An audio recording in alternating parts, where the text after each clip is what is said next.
NASCAR throws the book at Kevin Harvick. One of the biggest penalties we have seen in a long time has befallen the number 4 Stewart-Haas Racing driver and team.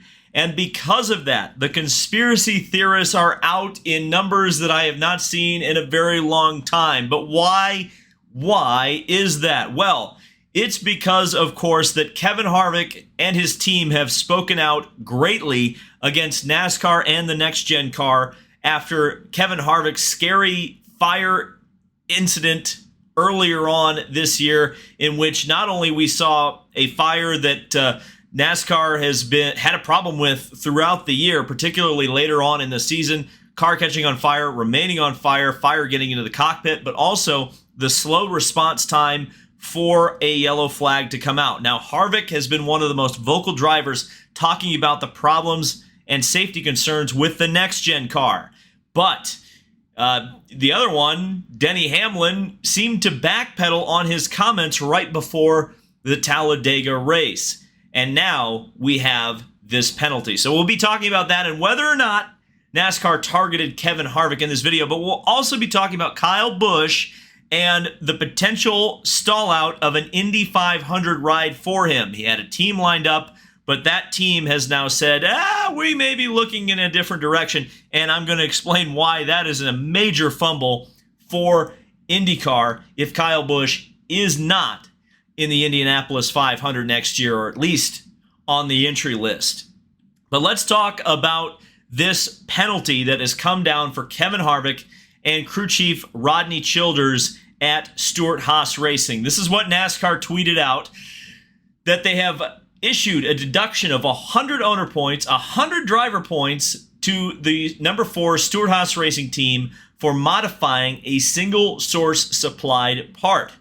Crew chief Rodney Childers has been fined $100,000 and suspended for the next 4 races.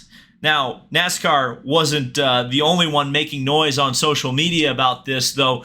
It's a lot of one-word answers from the opposition, and that is that Rodney Childers said, shocker, and Kevin Harvick said, it seems strange. And I agree, Kevin Harvick, it does seem strange.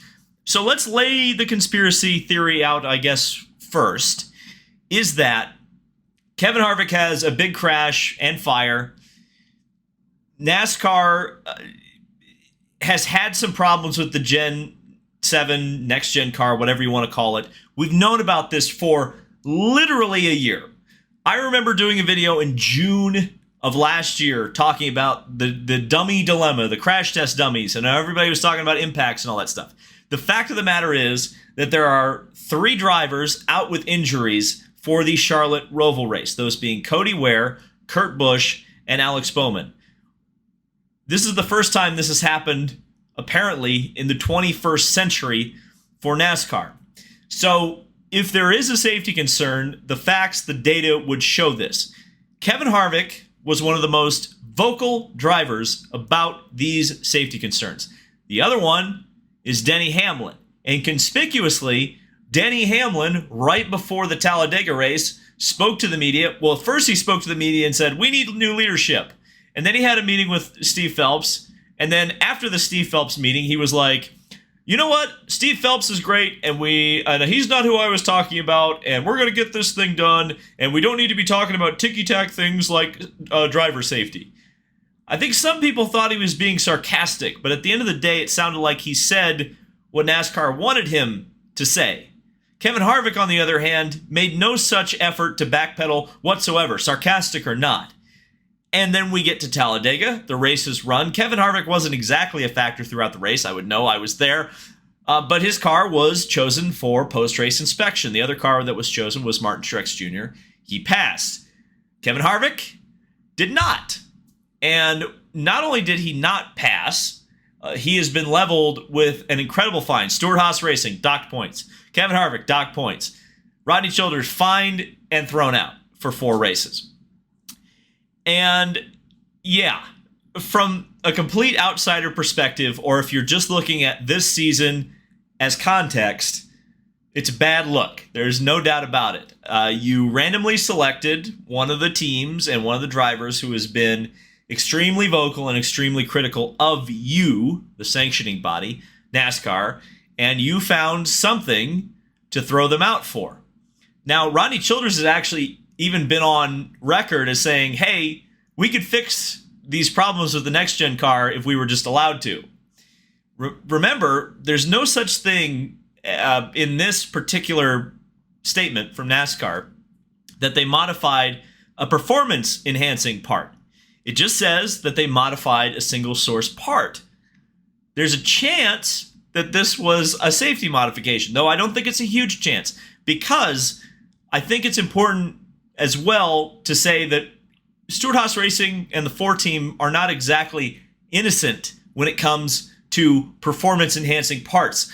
I think a lot of people either will remember or maybe not remember, and that's why I'm going to remind you, that the whole reason there's a cheating rule in NASCAR in the first place, or at least a hard and fast, hey, we can disqualify you if you win a race and you don't pass post-race inspection, is because Stewart-Haas Racing and the 4 car brought a collapsing roof to Las Vegas one year and won the race. So the boot fits on both sides of this. Yes, looking at it from an objective standpoint and saying, would you believe that NASCAR would do this? Absolutely, I would believe that NASCAR would be vindictive enough to penalize Kevin Harvick if he did nothing wrong.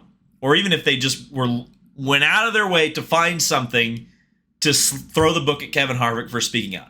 Absolutely believe that they would do that. On the other hand, I would also absolutely believe that the number 4 Stewart-Haas Racing team would modify a spec part in an effort to gain an advantage. What ends up being the truth? I don't know. I would assume that Stewart-Haas Racing will appeal this penalty, but we'll have to wait and see. And even if that appeal comes down, will the kangaroo court find Kevin Harvick to be in the right?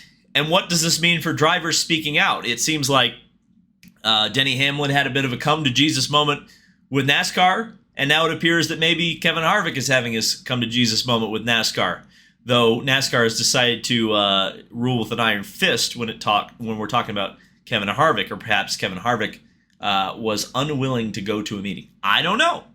It's very curious and very strange, that's for sure, and I'm sure you've already let me know in the comments what you think. The Kyle Busch Indy 500 hype train has hit a bit of a derail. Today, Zach Brown told the media that the team his team, Arrow McLaren SP, has talked to Kyle Busch about potentially entering a 4th car in the Indy 500 for him next year.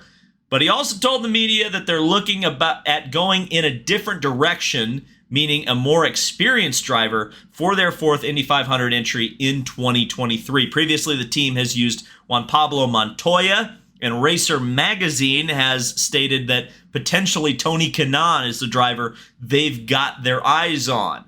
And I've got to tell you, this annoys me a little bit because, in my opinion, if Kyle Busch does not run the Indy 500, is not on the entry list next year for the Indy 500, IndyCar has fumbled the ball.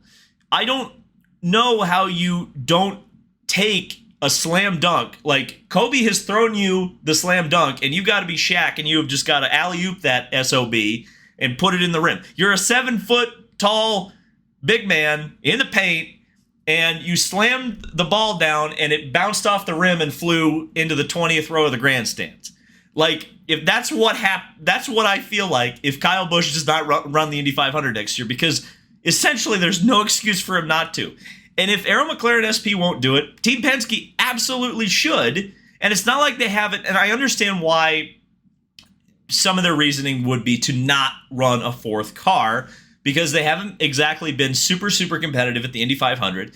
And I'm sure they would think that stretching themselves too thin, like they did in 2021, could cause some problems. I mean, I think if we remember back, Will Power and the Penske-affiliated Pareto Autosport entry of Simona Di Silvestro almost missed the field. Would Kyle Busch be a detriment to any team that he went to in the Indy 500? I have a hard time believing that to be the case.